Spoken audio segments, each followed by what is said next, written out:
principals are on the front lines every day. They devote hours above and beyond the regular work week. Are you listening to this? They devote hours above and beyond the regular work week, and they serve serve in a commitment. Well, I can't read, or he can't write.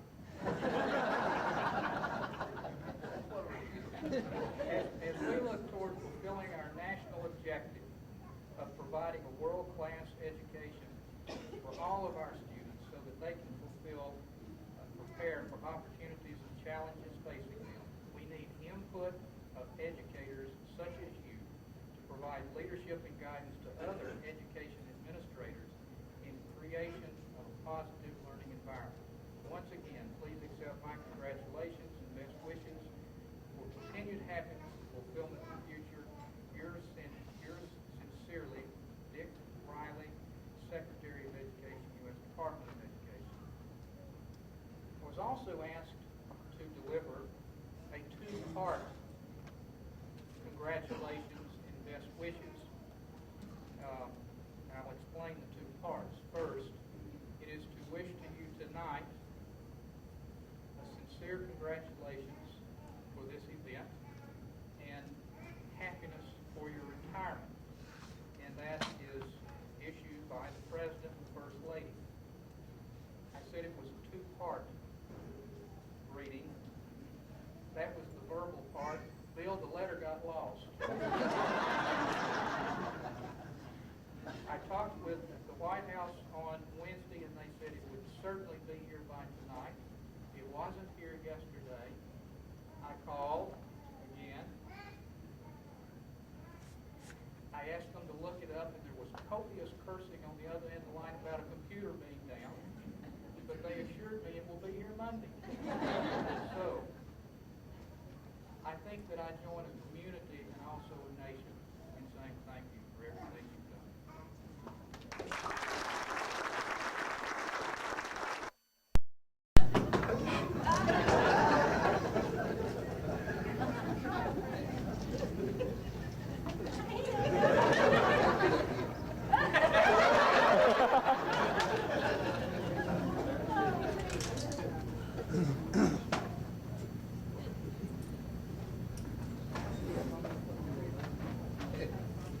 Obviously, I was not allowed to be on the itinerary, so I'll make my remarks brief.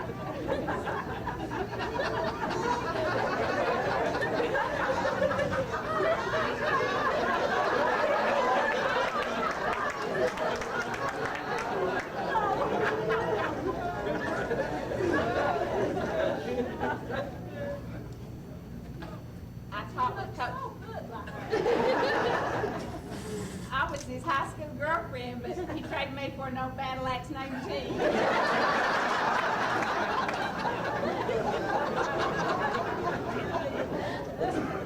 Well, I think we've laughed enough, and I just wanted to say, since I was not allowed to be on the program, that I taught with Coach Bell in the late 60s and served with him on an administrative level for 17 years, and I never have known a man that stood so tall.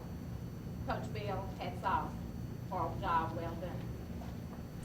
A couple of weeks ago, Citizen State Bank honored the top 30 in the county, the top 10 from each school.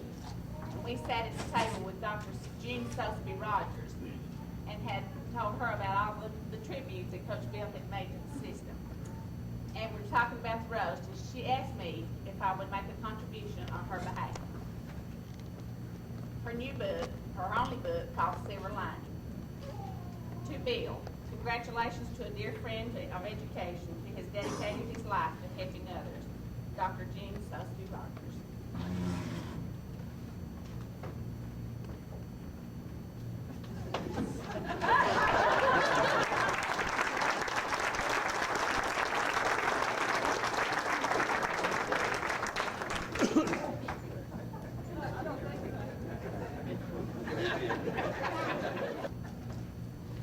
This time we'd like to call on Chelsea Smith to come up.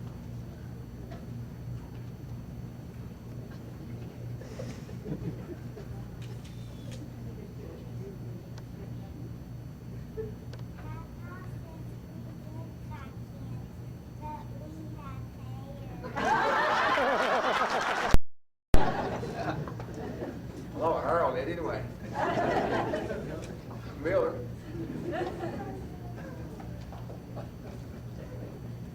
Before we get down to little things here to talk about, I got a few things I want to mention too. I'd like to thank everyone for coming down. Really, this is special. I appreciate everyone coming down, especially people from Polk County. A long way to drive just to see an old man sit up here to make fun of. Mr. and Miss Johnson, daughter from Nashville, that you come over. Just everyone, I just appreciate you coming, really, truly. Two or three things I want to mention first. They talked about my family a few minutes ago. I'd like to say thanks to Jean. Been with me 41 years. If it hadn't been for her, if I have done anything, accomplished anything, she deserves the credit for it.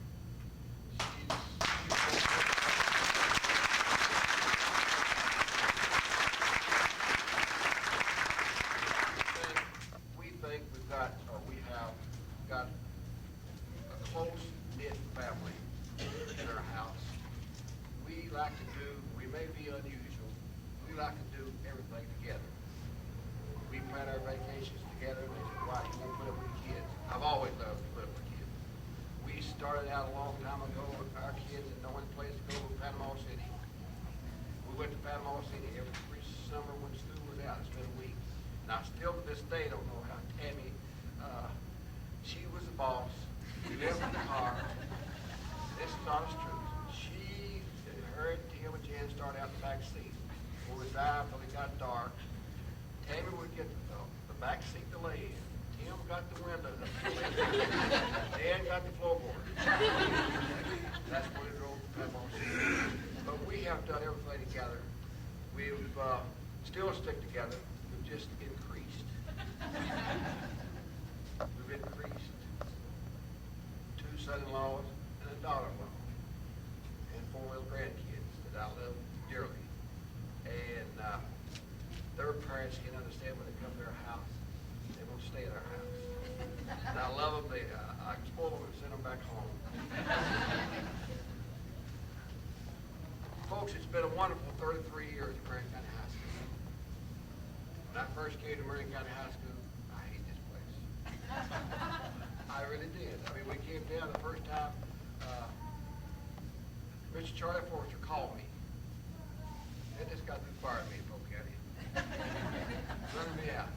That's when politics was hot there. Now I was going to have to be on the wrong side, or my daddy was. I didn't know how I was. Gene's parents were on the wrong side.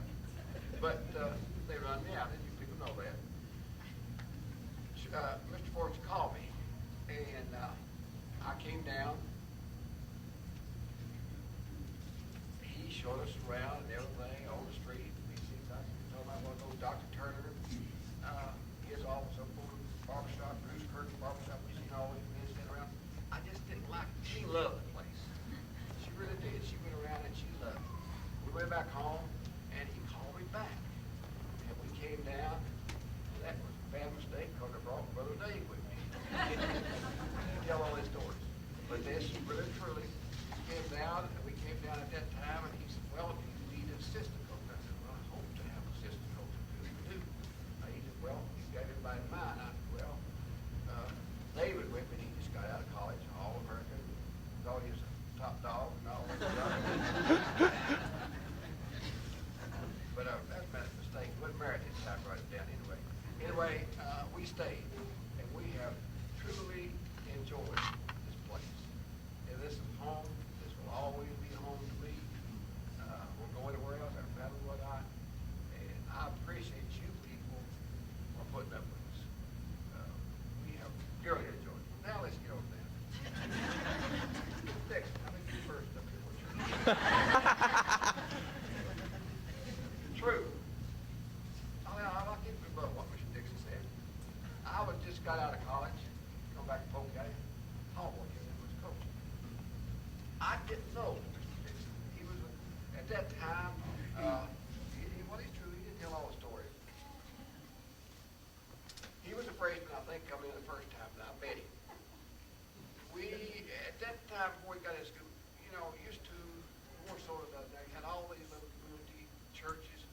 Johnny he was a singer, singing these, in all the churches. And one in the dressing room at Polk County was a metal building. One of them was the coach's office. The other was the dressing room. One day we come in, I heard all singing, gospel singing. I thought we was having prayer meeting. I went over, sure enough, there was this little fat, short, pitiful little boy. They had a circle. Now, they were. He was just singing his little heart out.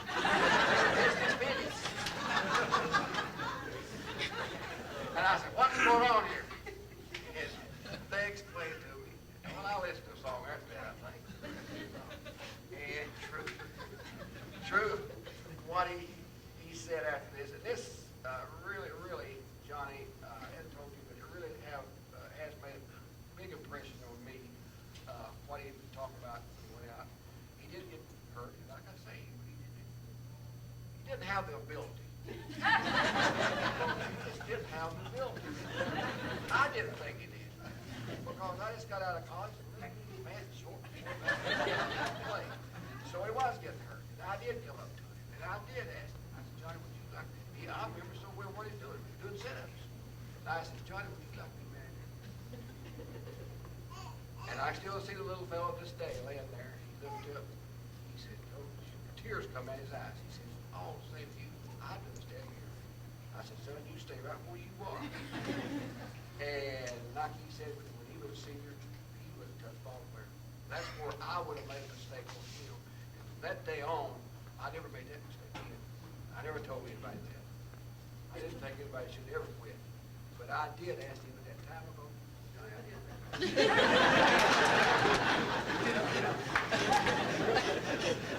But he's done pretty good for himself. He's now the assistant principal of Polk County, and he's on board of directors at Board of Control at TWSAA. So if they give you the trouble out here on us recruiting,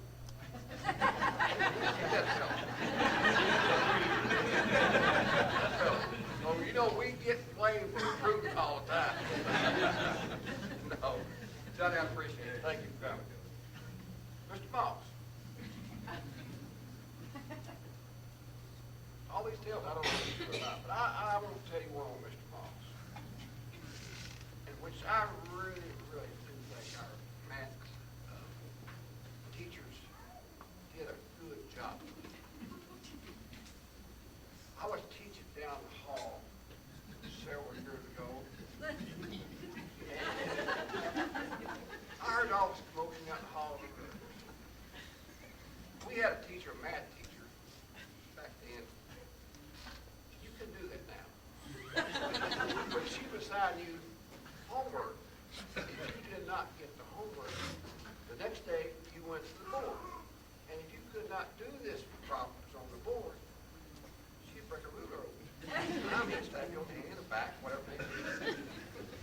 Well, I heard a commotion one day, come down the hall. I peeked out. She had Mr. Moss coming down the hall. She still had a ruler in her hand. He said, it was the awfulest commotion I've ever heard. He said, I'm going to call my mama. Don't you call your mama, you call your daddy.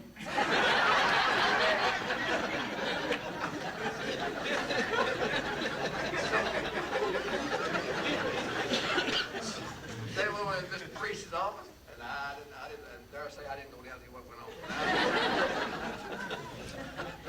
But thanks, Hal.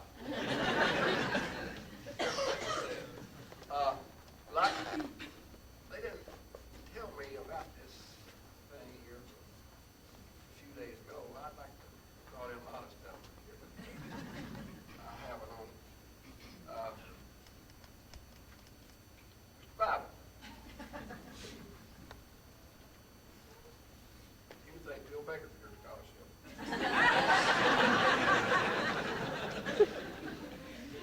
Bible, did you notice short fellow, big thinking. I remember one time he come to the house or come by, and he said, Coach, he said, I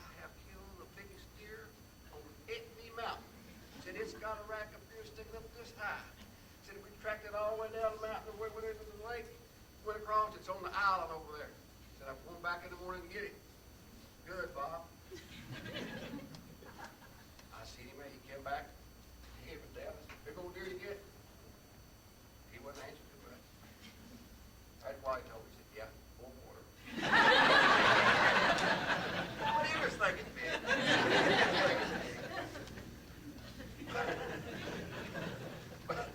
No joking. Bob was a fine little athlete. He was in school. I told everyone that he could play. Bill happened to be, Bill Becker was over at Austin Peay. I talked to Bill about Bob. Bill went into the coaching meetings over there, come back in, and they made fun of him. Said, that little fella can't play anywhere. Said he's too little to play. And, you know, Bob went on at Austin Peay to show him what desire he's got. You see his structure. He made All-American Austin Peay. Did us well here, I think. Mr. Bunio, if I remember correctly, was your linebacker coach. He come into the cafeteria when Bob was senior, walked in. He said, do you have any more Bible? I said, no, sir, not the desire, not the heart he's got. We don't have it. He, we want them if you do. We don't care what size, how slow or anything. He told me, he said, by all indication, Bob's Bible shouldn't be on our scrub team. But he had the desire to get there and get the job done. Thank you, Bob. Appreciate it. Brother Dave, I didn't know you were going to be here.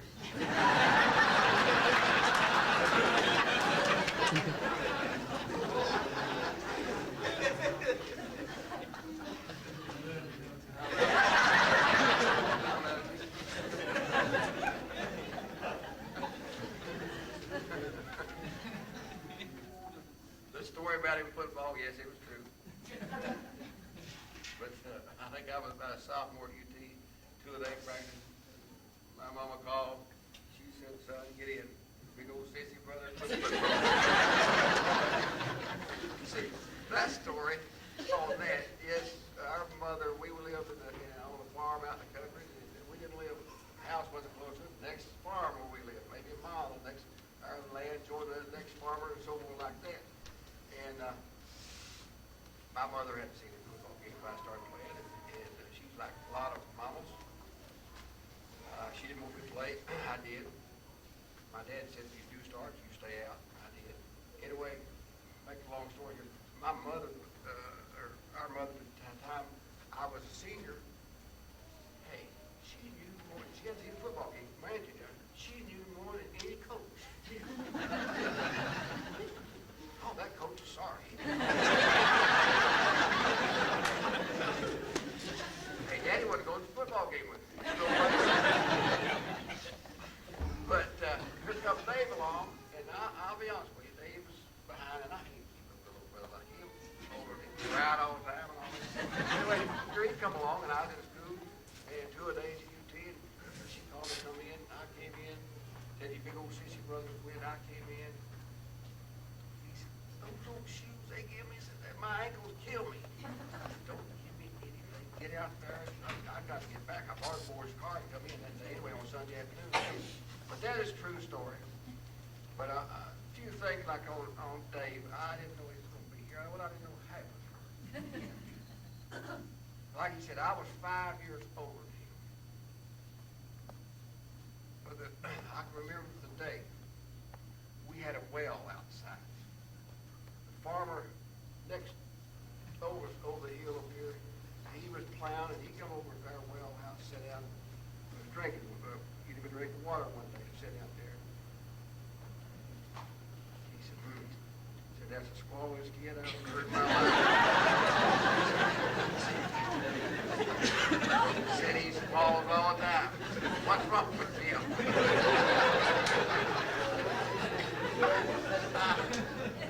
That's when he was small. He did. He cried a lot.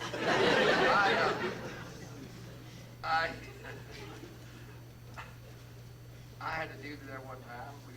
My parents had a bunch more people. There were a cotton field, chopping the cotton. You people don't know about chopping cotton here. You're not around. We were raised in cotton places.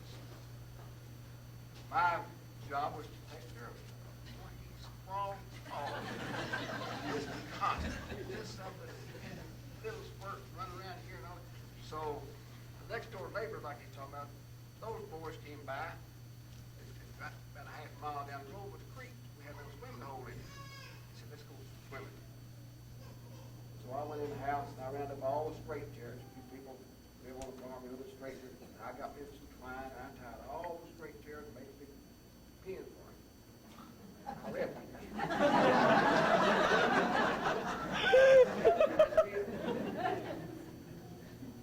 Well, I got him. I got home. He cried and screamed and hollered. I think my mother, she finally came up and found out. And when I got in, I had it bad. But all the stories that he's telling right here, we've had some good time together. We still have our ups and downs. We still run on blues. Dave, I appreciate you coming by.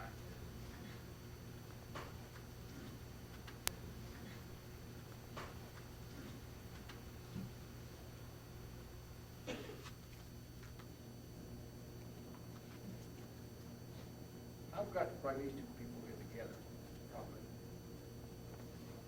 Eddie Brown and Bill Baker. Eddie, as you know,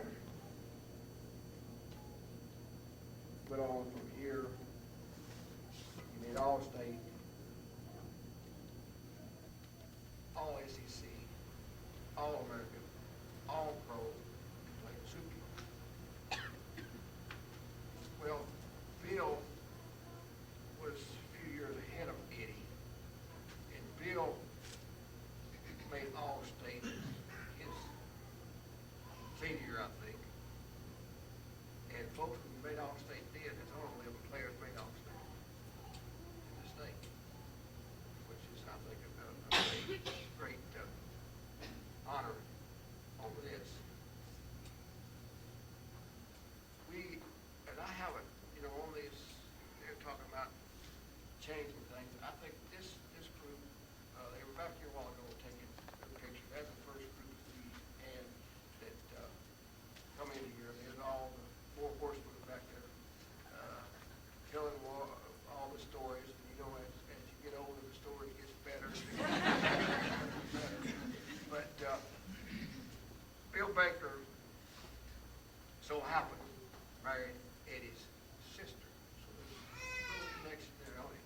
But Baker went on to UT, did a great job up there. I thought I was one of the drugstore quarterbacks then, I guess, because I think I thought he moved into defense at one time in Valley Bluff because he could play defense in high school.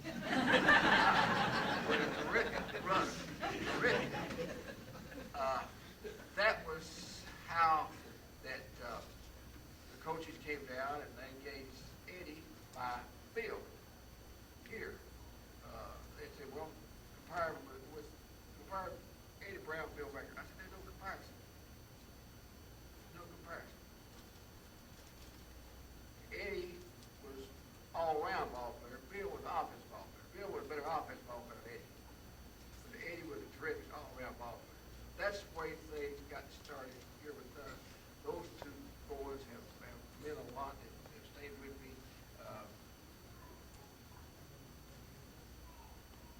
And I have contacted them back many, many times.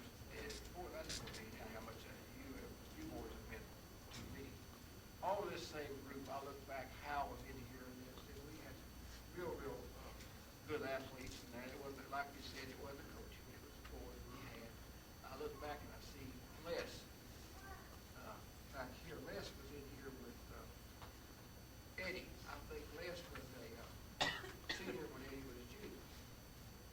And this is the type of boy I like.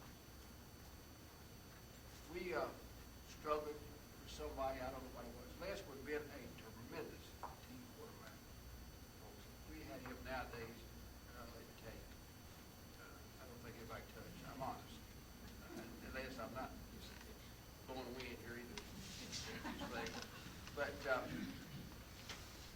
struggling against somebody, I don't remember who it was, and I was raising sand with, on the sideline, and here's somebody tapped me on the shoulder 2 minutes. I said, Coach, if you put me in there, I'll put the point on board.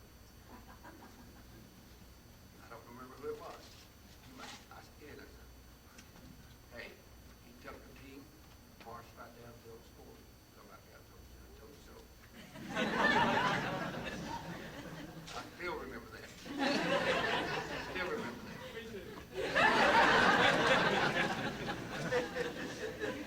I mean, we was unique at that time because Les could throw the ball, Eddie couldn't hit the side of the store with it. Les was a terrific punter. I don't remember. He can tell you, I guess, what you asked was. 40-something, I think, 42, 43. Upper high. But this is the type of kid we had at that time.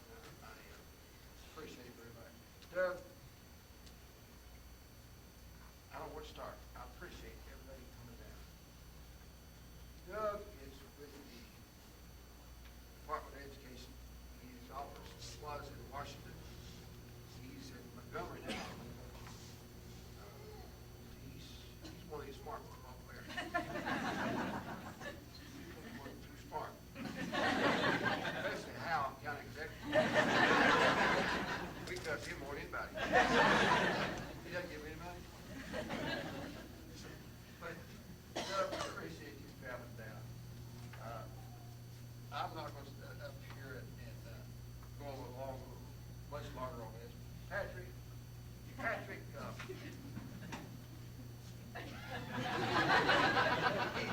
he was a valedictorian, I think, 93, 4, 3, 93. I still got a letter in my office. Folks, that's the people I like to have. He wrote me back a letter telling me why he went to Vanderbilt. I don't know. I think Patrick's got 2-point average anyway. Oh, he's got it. What do you got? Pretty good. That's what close to 4, I'd say. Close to 4.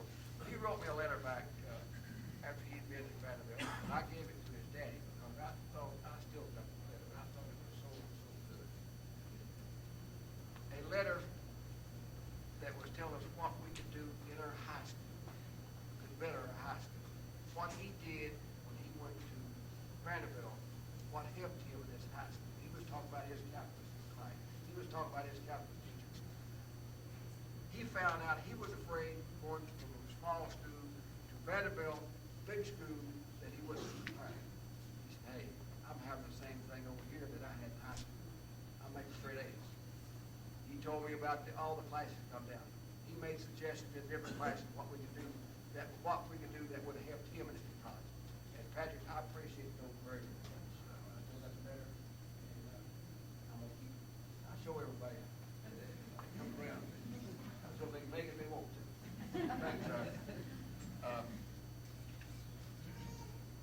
Paul has been a dear friend to us. He's been a dear friend to the teachers on the school board. Son, you better get shaped though.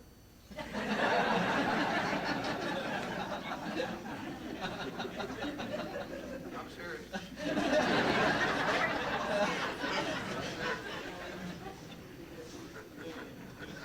He was struggling. One more to tell you. I got to tell this gray-headed fella. I didn't know him. He come in back here back. This gray-headed was back here. I thought he was a dope man first.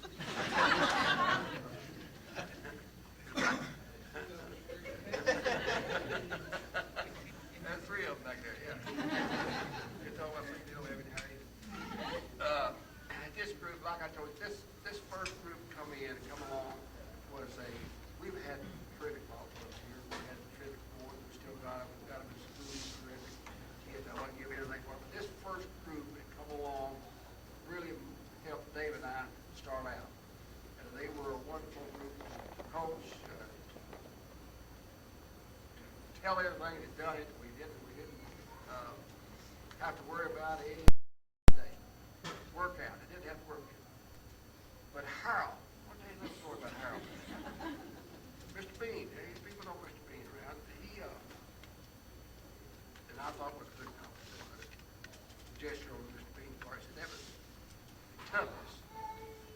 small linebacker he'd ever seen. And I thought he was too. I really did, Harold. I mean, and I don't think that, you boys talk about rubbing dirt on him. Well, there's a more come in other thing I can tell you. I feel like you should. I'll shut up. I know you won't go home. Got to start again. Shut up. You don't discipline somebody to punish to hurt them. You've got to make a person realize what they're doing.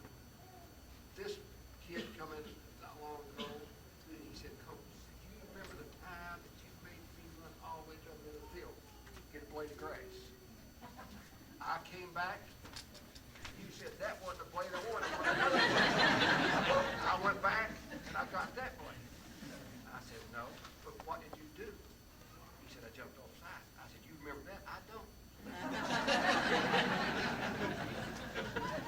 So, but I don't think the boys, they were talking about old town a few minutes ago. He's great. When they get these stories, when they go for a long time, they get bigger and greater and we're stronger and better. No, we're not stronger and better right now. It's better than 18. But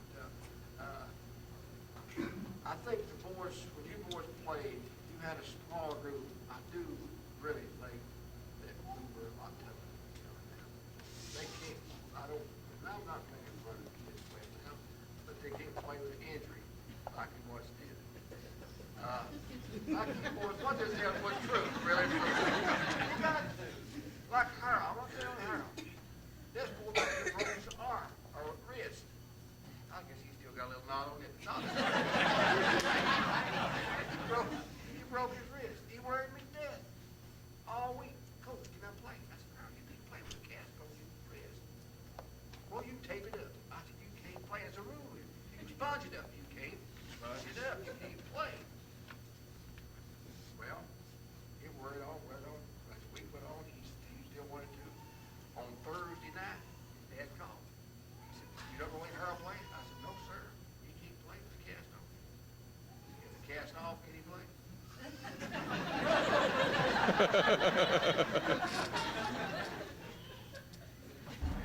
He said it. Hey, come back next Tuesday. They see Coach. Hey, we taped up, you played the rest of the season. We sent him down to the doctor on Friday night. Get a little cast put back on it. Take it off the next Friday night. Play the rest of the year. Now then, I don't think more now they ever do this. Now what I'm trying to get at, I just don't think.